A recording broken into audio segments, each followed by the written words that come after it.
You know, actually, earlier this morning, I remember Mr. Brandon Walker saying today is a beautiful day to get out and run. And if you can't make it today, that's all right. We're just days away from this year's Crescent City Classic, and you still have time to get out there to sign up to make your efforts in that run. And it's, you know, a great cause that you can also run for a great cause. So there's a lot here we want to get to. Joining us now with more is CCC Race Director Stuart. Good morning to you. Good morning to you. We love Crescent City Classic. I hope everybody in the city and throughout the country loves Crescent City Classic. A lot of people do. You were just telling me how many countries are represented usually? Probably 15 to 20, That's somewhere awesome. in that neighborhood. That's awesome. And at least one person from every state in the United States. So there we go. It's cool. It's a great way to get people, you know, moving, keep them healthy, also get them out to our city, especially on Easter weekend when there's so much going on. Exactly. I mean, you start out with the Classic, and then you got Easter parades on Sunday. As you said, it's going to be beautiful weather, so can't beat it. Get out. And this is something that people can still be a part of. Why would they want to be a part of a race like this? Well, there's a lot of different reasons. If you're from out of town, it's like a walking tour or running tour of the city of New Orleans. Yeah. You have the CBD, you've got the French Quarter, you've got Esplanade Avenue, and you've got City Park. So that's one good reason. A lot of people do it because they've run with their families for years and years and years, or their friends get together for this event. It's kind of like a bringing together of people that may have not seen each other for a while. Yeah, I think it's a good way. And you could have a little, you know, fun competition as well amongst your friends. I know I would. And this is something I've seen, you know, very dedicated racers who train all year long, all the way down to those who, like you said, are there for the good views or maybe pushing a stroller. That we encourage all types of people to run. I think the conception used to be that the Classic was only for elite runners, and you know, that's just absolutely not true.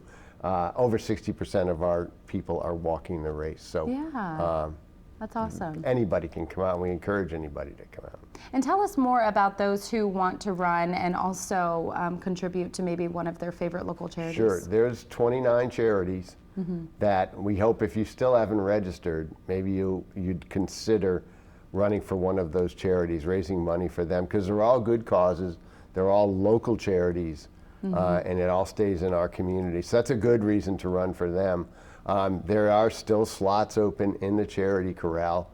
There's getting to be fewer and fewer spots in the regular running corral. So I would absolutely encourage you to register as soon as possible, please. And take one of those last spots, yes, for sure. Exactly. And also, you know, run in. And I think that'd be a little extra motivation to get across that finish line, because you know you're doing it for the charity. I would think so. I mean, they're great causes. Yeah. They do great work. And it's not a lot of money you have to raise to be part of their group. So I love that. All right, the last plea for anyone who's headed out. What do they need to know? Stay hydrated, register at ccc10k.com, and snag one of those last few spots, because we will sell out by Friday probably. Just make sure you're in shape, make sure you stretch. That's a good one. Stretch, hydrate, and have a good time. That's about what I That's the key there, right? Yeah, exactly. And how many do you think in total, or what's the goal here? Well, it's under 20. It used to be over 20, but it'll be under 20 this year. The pandemic really knocked it out of us, and we were down under 10,000 people. So we are obviously making great strides, and we expect that momentum to continue. Yeah, it'd be like a big, huge workout class for everybody in the city. Why would you want to miss it? Yes. Awesome. Thank you so much. We appreciate you. This year's Crescent City Classic is Saturday morning at 8. Begins at the Superdome, will end in City Park, where there will be a big celebration there. We have a link to more information and how to register to get one of those last spots to participate on our website, WWLTV.com.